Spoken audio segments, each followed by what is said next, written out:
Hello viewers, ഇന്ന് നമ്മൾ ഉണ്ടാക്കാൻ പോകുന്ന റവ കൊണ്ട് ഒരു സ്വീറ്റ് അപ്പാണ്.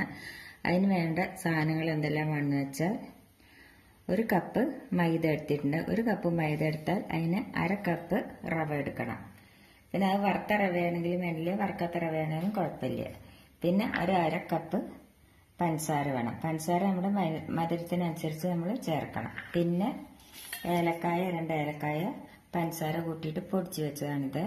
പിന്നെ ഒരു നുള്ളു ഉപ്പ് വേണം. പിന്നെ ഒരു അര ഗ്ലാസ് പാലും വേണം. ഇനി അതെങ്ങനെയാണ് നമുക്കത് ഉണ്ടാക്കുന്നതെന്ന് നോക്കാം. അതിന് വേണ്ടിയിട്ട് ഒരു പാത്രം എടുത്ത് അതിലേക്ക് നമുക്ക് ഈ റവ ഇട്ട് കൊടുക്കാം.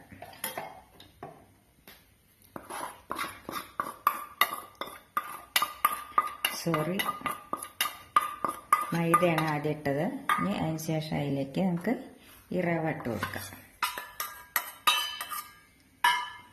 ഇനി ഇതിലേക്ക് നമുക്ക്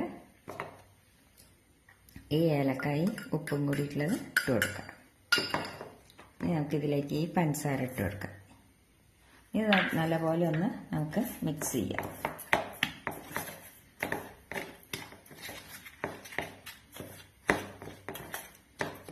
മിക്സ് ചെയ്ത് ഇനി നമുക്കിതിലേക്ക് ഈ പാല് ഒഴിച്ചു കൊടുക്കാം.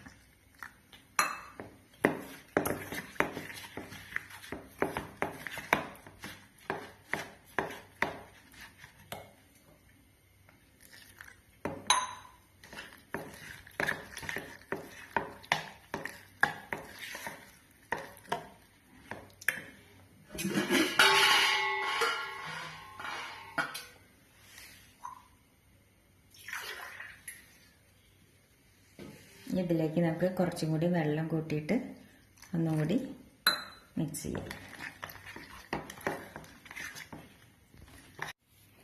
അപ്പം നമ്മുടെ അപ്പത്തിൻ്റെ കൂട്ട് റെഡിയായി. ഇതുണ്ടല്ലേ, ഇതേമാതിരി. ഇനി ഇത് നമുക്കൊരു അരമണിക്കൂർ നമുക്കിത് അടച്ചു വയ്ക്കാം. ഇപ്പം നമ്മുടെ മാവ് കലക്കി വെച്ചിട്ട് അരമണിക്കൂറായി. അതല്ലേ, ഇതാണ് അതിൻ്റെ പാകം. ഇനി നമുക്കത് എങ്ങനെയാണ് ഉണ്ടാക്കുന്നത് നോക്കാം. ഒരു ചീനച്ചട്ടി അടുപ്പത്ത് വെച്ചു. അതിലേക്ക് കുറച്ച് വെളിച്ചെണ്ണ ഒഴിച്ചു കൊടുക്കാം.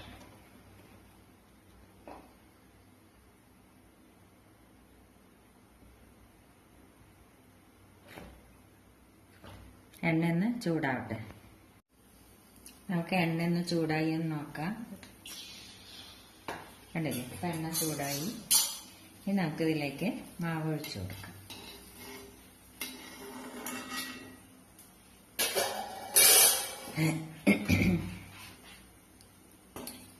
കൂടുതൽ എണ്ണ ഒഴിക്കുകയാണെന്ന് വെച്ചാൽ നമുക്ക് 2 or 3 എണ്ണമായിട്ട് ഒഴിച്ചു കൊടുക്കാം. ഇതിപ്പോൾ ഞാൻ കുറച്ച് എണ്ണ ഒഴിച്ചിട്ടുള്ളൂ, അതുകൊണ്ട് ഓരോന്നായിട്ടാണ് ഒഴിച്ചു കൊടുക്കുന്നത്.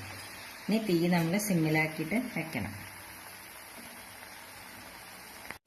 ഇനി നമുക്കിത് മറിച്ചിട്ട് കൊടുക്കാം. കണ്ടില്ലേ, ഇതിൻ്റെ അടിയിൽ കുറച്ച് ബ്രൗൺ കളർ വന്നു. ഇനി നമുക്കിത് മറിച്ചിട്ട് കൊടുക്കാം. ഇനി നമുക്കിത് വാങ്ങാം. അപ്പം രണ്ട് ഭാഗവും കണ്ടില്ലേ, ബ്രൗൺ കളറായി. ഇനി നമുക്കിത് വാങ്ങാം. ഇനി അടുത്ത ഇതേമാതിരി നമുക്ക് ഉണ്ടാക്കാം.